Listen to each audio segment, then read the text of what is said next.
Hey guys, it's Eddie the Grouch, the Tightwad Tinkerer, and this is going to be something completely different.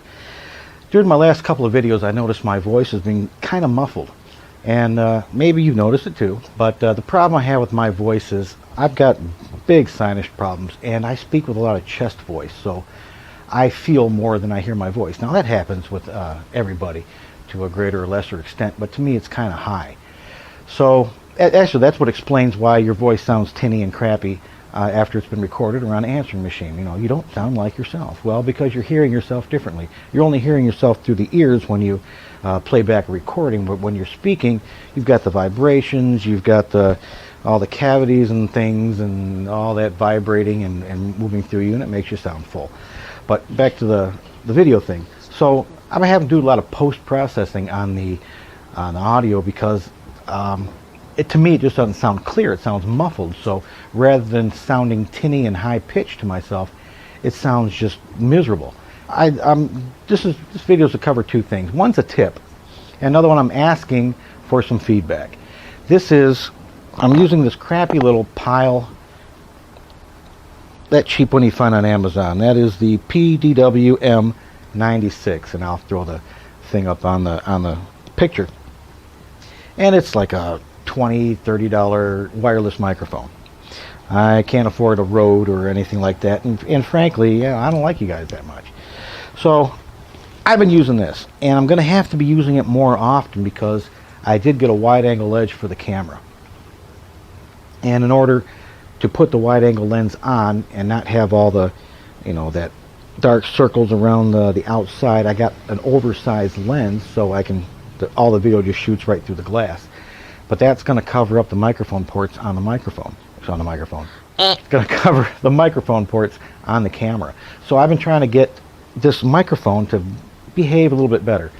And back in the old days when big hair was in style, I used to do record engineering for a couple of crappy radio stations. And one of the things we did was, when we didn't have anything else to use, we would use the toilet paper tubes and stuff, to get directional microphones and stuff. But I was trying to think of an electronic way to change the timbre of this microphone, and I could buy a microphone equalizer or something like that, or maybe play with the capacitance value, putting something like that in line. But I kept thinking about them damn toilet paper tubes, so I started playing with this microphone. And the first experiment, because that's what you're here for, you want to see what's in the title, and that is the microphone. So this is sort of a couple of tricks you can try to change the response on this microphone. Now I have the windscreen off. It doesn't, if anything, it makes me even more muffled, but it just makes changing these things out. This is just a piece of notepaper, and I cut little holes in the side. And if you're familiar with shotgun microphones, they'll have this the shotgun cage on there, and it has these little slots in it. And the slots are to cancel out ambient noise around the microphone except what's in front of it, because the idea is the off waves that you don't want travel in, they go into the slots, and they somehow get canceled out before reaching the microphone. But anyway, I took this stupid little tube and put it over the microphone like so, and I got a timbre change, and that actually sounds not bad. I haven't checked the recordings yet, but just through the headphones it sounds much different. So building on that, I thought I would try a piece of plastic, and I cut the little slots in there. Let's see those. Okay, thinking, because you don't want the crackling going on, so I needed something a little more robust. So cover your ears while I pull that off, and we're back to normal. And I put the plastic tube on. Testing 1, 2, 3, and I can hear a little bit of a difference. So that may be enough. You guys can let me know, because you're the ones that really have to listen to it. I only got to listen to it a few times while I'm in editing, but I want to make this pleasing, because I believe sound is every bit as important as the video quality, and you can tell my video quality really sucks, so I got to compensate somewhere else that doesn't take a lot of bits.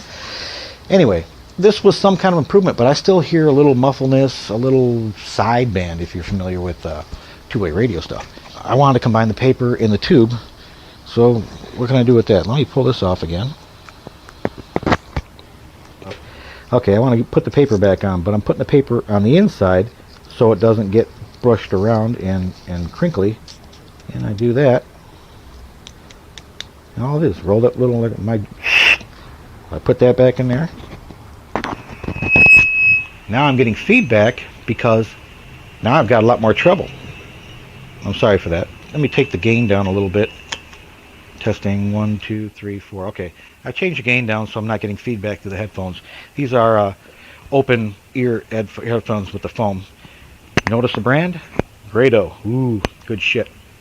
So now I've got even a higher timbre, and I'm thinking that's going to be more understandable. You see my eyes going off to the right because I've got the view screen there, and I really should be looking at the lens. I'm not a TV personality. But anyway, so with the tube and the paper, why is this happening? Maybe somebody can explain this. I'm thinking it's because of the surface. When you get reflections of sound waves, the surface makes all the difference in the world as far as the character of the room you're in. Painted walls, hangings, floor coverings, furniture, and stuff like that. So the paper sounded good because it was a crisp, light surface.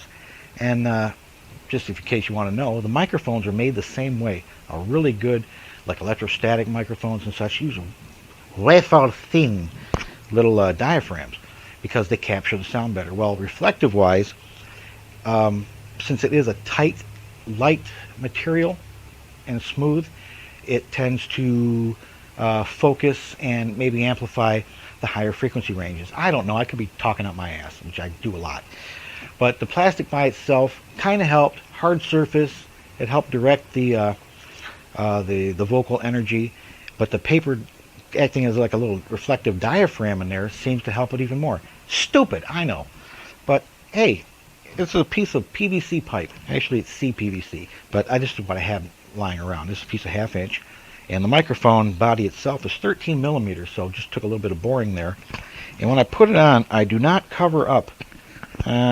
If you got one of these, otherwise you wouldn't be looking at this stupid video. But on the back end of the element keeper here, see the element sits actually right about where that that transition is between the microphone housing and the little doohickey there, my microphone condom. But the microphone sits up at the top. And electric microphones have an opening in the back. Matter of fact, most microphones have an opening in the back for equalizing pressure and allowing background noises to cancel out with the foreground. And it does some kind of subtractive magic, and it just makes it sound better, more open, an open sound stage. The wire just comes up, and these microphones just sit in there loosely, and the wire will spin, the whole microphone element will spin, and that'll introduce noise. So if you want to get rid of some of that, put a little dab of glue on the back of the housing, and that'll get rid of that little spinny noise that you get. I haven't done that yet, as you can tell. But anyway, the microphone's up here, so if I were to cover up those vents, so to speak, I would lose a little sound stage, and it would sound closed in again and more muffled, blah, blah, blah, and I don't want that. So I just bored that in 13 millimeters, about, I don't know, 5-6 millimeters, just so it would go over the top and stop. Sorry for the noise. I hope I took it down in processing. And that's what I did.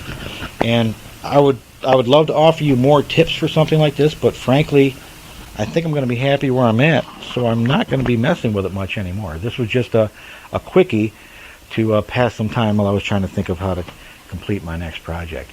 Anyway, if you find this somewhat little bit helpful, see, I have a speaking problem too. I got dyslexia of the brain. If you found this helpful, give me a like, give me a note saying, hey, that's pretty cool, dude, or you're talking out your ass. Well, duh. If you can say better, you know, but you didn't put this video out there. So I'm hoping this helps some fellow content providers to get some better use out of a really crappy microphone. 15, 20 bucks. Amazon. Turn the gain up a little bit. 1, 2, 3, 4. Oops. 1, 2, 3, 4, 5. So, ooh, there we go again. Okay, when I got the headphones off, I'm not going to get that feedback, and I can turn the gain back up. Hopefully, my rambling here is giving you a couple of ideas that you can try. Hell, try saran wrap, try wax paper. Parchment paper would probably work pretty darn cool. Hey, you got one of these, it's not the end of the world. You too could, probably with a bobby pin and a soda can, make a nuclear reactor out of it. Anyway, if you like it, give me a thumbs up, give me a comment, and if you like machining, tinkering stuff, well, go ahead and subscribe. Worst you can do is just not watch. Anyway, till next time, take care. This is your captain speaking. We are now cruising at an altitude of 32,000 feet. Please extinguish all smoking materials, fasten seatbelts, and do not get off till a ride comes to a complete stop. In the event of an actual emergency, we have exits here, over there, probably one in the big hole we're going to have, and one out the rear. In the event we become vertically challenged, please assume the crash position and kiss your ass goodbye.